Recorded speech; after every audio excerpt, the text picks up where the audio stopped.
তাহলে সালাত দলিল, আমি যে বললাম সালাত আল্লাহ দিয়েছে শয়তানের কবল থেকে বাঁচানোর জন্য, হাদিস থেকে দলিল।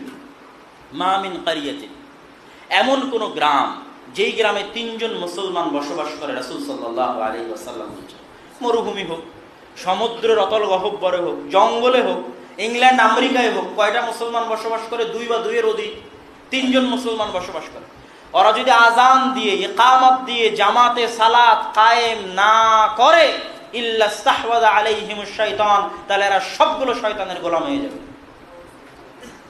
তাহলে আল্লাহ রাসূলের হাদিস কি প্রমাণ করলো? 3 জন মুসলমান হলো আজান দিয়ে, ইকামত দিয়ে জামাত কায়েম করতে হবে। তার মানে জামাত কার হাত থেকে বাঁচায়? শয়তানের হাত থেকে বাঁচায়। যদি জামাত কায়েম না করে, ওদেরকে কে খেয়ে ফেলবে? শয়তান খেয়ে ফেলবে। পরের বাক্য কি?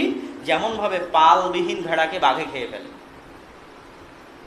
এই জন্য আমি বলেছি, জামাতবদ্ধ জীবনযাপনের যতই ব্যাখ্যা করেন, জামাতবদ্ধ জীবনযাপনের সবচেয়ে বড় ব্যাখ্যার একটা ব্যাখ্যা হচ্ছে 5 ওয়াক্ত সালাতে মসজিদে উপস্থিত হওয়া।